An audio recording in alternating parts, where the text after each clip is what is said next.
ಮಾಜಿ ಅಧ್ಯಕ್ಷರು, ಹಾಲಿ field bank director. ಇವತ್ತು ಬೆಳಗ್ಗೆ ಮಾಜಿ ಅಧ್ಯಕ್ಷರು ಮಾಲಿನಿ ಶ್ರೀನಿವಾಸ್ ಅವರು ನಿಮ್ಮ ಬಗ್ಗೆ ಒಂದು ಆರೋಪ ಮಾಡಿದ್ದಾರೆ. ಅದು ಸತ್ಯಕ್ಕೆ ಸುಳ್ಳು, ದೂರವಾದದ್ದು. ಕಾರಣ ಏನಂದ್ರೆ, ಒಂದು 20 ದಿವಸದ ಹಿಂದೆ ಫೀಲ್ಡ್ ಬ್ಯಾಂಕ್ ಚುನಾವಣೆ ಬಂತು, ಆಮೇಲೆ ನಮ್ಮ ಗ್ರಾಮ ಪಂಚಾಯತಿ ಚುನಾವಣೆ ಬಂತು. ನನಗೆ ಫೀಲ್ಡ್ ಬ್ಯಾಂಕ್ ಚುನಾವಣೆಯಲ್ಲಿ ನಾನು ಅಭ್ಯರ್ಥಿ ಬಿಜೆಪಿ ಜೊತೆ ಆಗಿಲ್ಲ ಅಂದ್ಬಿಟ್ಟು ನನಗೆ ಅಲ್ಲಿ ಜೊತೆಯಲ್ಲಿ ಇದ್ದೆ, ನಾನು ಸೋಲ್ಸೋಕೆ ಪ್ರಯತ್ನ ಮಾಡ್ತಾ ಇದ್ರು. ಅದರಿಂದ ನಾನು ದೂರ ಬಂದು ಆಚೆ ಇದ್ದೆ. ಅವಾಗ ಡಾಕ್ಟರ್ ಎಂ ಸಿ ಸುಧಾಕರ್ ಅವರು, ನಮ್ಮ ಶರತ್ ಬಚ್ಚೇಗೌಡರು, ನಮ್ಮ ಶಾಸಕ ಪ್ರದೀಪ್ ಅವರು ಕರೆದು, ನೀವು ಕಾಂಗ್ರೆಸ್ ಪಕ್ಷದಲ್ಲಿ ನಮ್ಮ ಮುರಳೀರವರು ಕಾಂಗ್ರೆಸ್ ಪಕ್ಷದಲ್ಲಿ ಅಭ್ಯರ್ಥಿ ಆಗ್ಬೇಕು ಅಂತ ಕರೆದು ನಾನು ಕಾಂಗ್ರೆಸ್ ಪಕ್ಷದಲ್ಲಿ ಅಭ್ಯರ್ಥಿ ಆದೆ. ಆಮೇಲೆ ಗ್ರಾಮ ಪಂಚಾಯತ್ ಚುನಾವಣೆ ಬಂತು. ನನ್ನ ಜೊತೆ 6 ಜನ ಮೆಂಬರ್ಸ್ ಬಂದ್ರು. ಅದಕ್ಕೆ ಮಾಲಿನಿ ಶ್ರೀನಿವಾಸ್ ಅವರು ಆ ಒಂದು ಅವಿಶ್ವಾಸ ನಿರ್ಣಯ ಆದ್ಮೇಲೆ ಕೆಲವು ಆರೋಪಗಳನ್ನು ಮಾಡಿದ್ದಾರೆ. ಅದು ಸತ್ಯಕ್ಕೆ ದೂರವಾದದ್ದು. ಏನೇನು ಆರೋಪ ಮಾಡಿದ್ದಾರೆ ಅದು ನೀವೇ ನೋಡಿರ್ಬೇಕು ಸರ್. ಅಲ್ಲ ಸರ್, ಅವ್ರೇನ್ ಗೊತ್ತಾ, ಅವ್ರದ್ದು ಏನ್ ಗೊತ್ತಾ, ಅವ್ರ ಮಕ್ಕಳದು ನ್ಯಾಯ ಮಾಡ್ಬೇಕಾಗಿತ್ತು. ಅವ್ರು ಕರೆದು ಇದು ಮಕ್ಕಳು ಭಾಗ ಕೇಳ್ತಾ ಇದಾರೆ, ಮಾತಾಡ್ಬೇಕು ಅಂದ್ರು. ಸರಿ ಬಾಮ, ನಾಳೆ ಬಾಮ ಮಾತಾಡ್ತೀನಿ, ನಾನು ಮೀಟಿಂಗ್ ಅಲ್ಲಿ ಇದ್ದೀನಿ ಅಂತ ಹೇಳಿದೀನಿ. ಅದು ಸುಳ್ಳು, ಸುಳ್ಳದು. ಅದು ನಾನು ದೇವಸ್ಥಾನದಲ್ಲಿ ಮಾತಾಡ್ತಾ ಇದ್ದೀನಿ. ಈಗ ಇದು ಮೊನ್ನೆ ಯಮನು ಸುಮ್ಮನೆ ಇದ್ಲು, ಮಾಲಿನಿ ಶ್ರೀನಿವಾಸ್ ಅವರು ಮಾತಾಡಿದ್ದಾರೆ. ಆದ್ರೆ ಮೊನ್ನೆ ಬುಧವಾರ ಎಂ ಪಿ ಸುಧಾಕರ್ ಅವರು ಮನೆ ಕರೆಸಿ, ನೀನು ಜೆ.ಸಿ. ಮಂಜು ಅವ್ರ ಬಗ್ಗೆ ಆರೋಪ ಇದು ಪ್ರೆಸ್ ಮೀಟ್ ಮಾಡ್ಬೇಕು ಅಂತ ಹೇಳಿ ಕಳ್ಸಿದ್ದಾರೆ. ಅಲ್ಲಿ ಅವ್ರ ಮನೆಯಿಂದ ನಂಗೆ ಫೋನ್ ಮಾಡಿದ್ರು, ನಿಮ್ಮ ಇವ್ರು ಬಂದಿದ್ದಾರೆ, ಪ್ರೆಸ್ ಮೀಟ್ ಮಾಡ್ಬೇಕು ಅಂತ ಹೇಳ್ತಾ ಇದ್ದಾರೆ ಅಂತ ಹೇಳಿದ್ರು. 100% ನಿಜ. ನನ್ನ ತುಳಿಯೋ ಒಂದು ತೇಜೋವಧೆ ಮಾಡ್ಬೇಕು ಅಂತೇಳಿ ಈ ತರ ಮಾಡ್ತಾ ಇದ್ದೀನಿ. ಈಗ ನಾನು ಎಲ್ಲ ರೆಡಿ ಮಾತಾಡಿದ್ದೀನಿ. ಈಗ ಮಹಾರಾಷ್ಟ್ರ ಮೊಕದ್ದಮೆಗೆ ಎಲ್ಲ ಪ್ರಯತ್ನ ಇದು ಮಾಡ್ತಾ ಇದ್ದೀನಿ.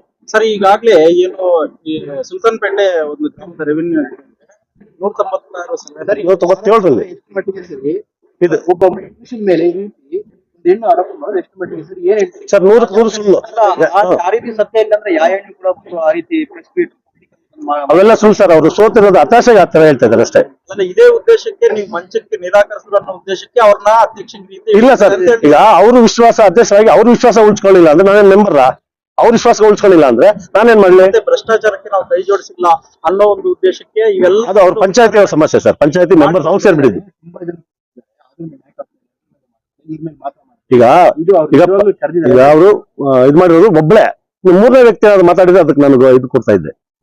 ಇದು ಪ್ರೆಸ್ ಮೀಟ್ ಮಾಡಿದ್ದು ಒಬ್ರೆ. ನೀವು ಆ ರೀತಿ ಮಾತಾಡಿದ್ರೆ ನಿಮ್ಮ ಸದಸ್ಯರೇ ಒಬ್ರವ್ರು ಫೋನ್ ಮಾಡಿ ಸಾರಿ ಕೇಳಿದಾರೆ ಆ ವಿಚಾರ ಮಾಡಿ, ನೀವು ಆ ರೀತಿ ಮಾತಾಡಿರೋದಕ್ಕೆ ನಿಮ್ಮ ಸದಸ್ಯರೇ ಒಬ್ರು ಕಾಲ್ ಮಾಡಿ ಸಾರಿ ಕೇಳಿದಾರೆ ಅಂತ ಹೇಳ್ತಾರೆ. ಇಲ್ಲ, ನಾನು ಆತರ ಮಾತಾಡಿಲ್ಲ. ಅವರು ಮಕ್ಕಳು ನ್ಯಾಯ ಮಾಡ್ಬೇಕು ಅಂತ ಹೇಳಿದ್ ನಿಜ, ಬರ್ತೀನಿ ಅಂತ ಹೇಳಿದ್ ನಿಜ, ಬಾ ಅಂತ ಹೇಳಿದ್ ನಿಜ. ಸೊ ಹಾಗಾದ್ರೆ ಏನು ಮಂಚಕ್ಕೆ ಅವೆಲ್ಲ ಸುಳ್ಳು ಸರ್. ನಮ್ಗೆ ಅಕ್ಕ ತಂಗಿ ಆಗ್ಬೇಕು, ನಮ್ಮ ಸಂಬಂಧಿಕರೇ, ನಮ್ಮ ಅತ್ತೆ ಮಗನ ಸೊಸೆ ಆಗಿದೆ. ಈ ಒಂದು ವಿಚಾರದಲ್ಲಿ ಯಾವ ರೀತಿಯ ಕ್ರಮ ವಹಿಸ್ತೀವಿ? ಈಗ ಲಾಯರ್ನೆಲ್ಲ ಮಾತಾಡಿದ್ದೀನಿ, ಮಹಾರಾಷ್ಟ್ರ ಮೊಕದ್ದಮೆಗೆಲ್ಲ ಕೇಸ್ ಪ್ರಯತ್ನ ಮಾಡ್ತಾ ಇದ್ದೀನಿ. ಹೌದು ಸರ್. ಈಗ ರಾಜಕೀಯ ಅಂದ್ಮೇಲೆ ಈಗ ವಿಶ್ವಾಸ ಉಳಿಸ್ಕೊಳಕ್ ಆಗಿಲ್ಲ ಅಂದ್ಮೇಲೆ 12 ಜನ 14 ಜನ ಮೆಂಬರ್ ಅಲ್ಲಿ 12 ಜನ ನಮ್ ಜೊತೆ ಇದೆ ಅಂದ್ರೆ ಅಲ್ಲಿ ಲೆಕ್ಕ ಮಾಡ್ಕೊಳ್ಳಿ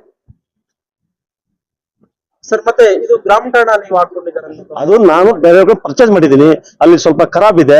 ಖರಾಬ್ ಆಲ್ರೆಡಿ ಸುಧಾಕರ್ ಮಿನಿಸ್ಟರ್ ಆದಾಗ ಕಿತ್ಕೊಂಡಿದ್ದಾಯ್ತು ಸರ್. ದೌರ್ಜನ್ಯ ಅಂದ್ರೆ ಬುದ್ಧಿ ಹೇಳತ್ತಪ್ಪ. ಬುದ್ಧಿ ಅವ್ರ ಬಗ್ಗೆ ಏನ್ ಮಾತಾಡ್ ನಾವು ಹೇಳ್ಬಾರ್ದು, ಸುಮ್ಮನೆ ಅವ್ರಿಗೆ ತೊಂದರೆ ಆಗ್ತದೆ. ಬುದ್ಧಿ ಹೇಳತ್ತಪ್ಪ. ಸುಧಾಕರ್ ಅವರು ಅವ್ರಿಗೆ ಹೇಳಿ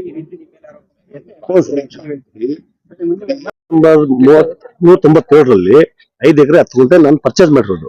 ಅದರಲ್ಲಿ ಖರಾಬ್ ಇದೆ 1 ಎಕರೆ. ಯಾರಿಂದ ಪರ್ಚೇಸ್? ರೈತರಿಂದ. ಯಾವಾಗ ಸರ್ ಪರ್ಚೇಸ್ ಮಾಡಿ? ಇದು 15 ವರ್ಷ ಆಯ್ತು. ಮತ್ತೆ ಗ್ರಾಮ ಠಾಣ ಹಾಕೊಂಡಿದ್ದಾರೆ ಅಂತ ಒಂದು ಆರೋಪ. ಖರಾಬ್ ಅಲ್ಲ, ಗ್ರಾಮ ಠಾಣ ಅಂತ ಹೇಳಿದ್ರು. ಖರಾಬ್ 197 ಖರಾಬ್ ಬಫರ್ ಜೋನ್ ಬರುತ್ತೆ.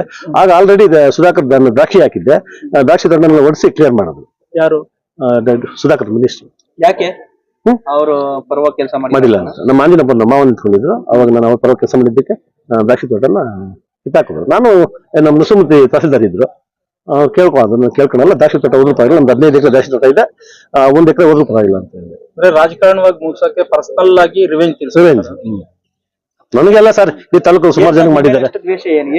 ಅವ್ರ ಜೊತೆ ಇರಲಿಲ್ಲ ಅಂತ, ಅವ್ರ ಜೊತೆ ರಾಜಕಾರಣ ಮಾಡಿಲ್ಲ ಅಂತ, ಅವ್ರ ಮಾತು ಕೇಳಿಲ್ಲ ಅಂತ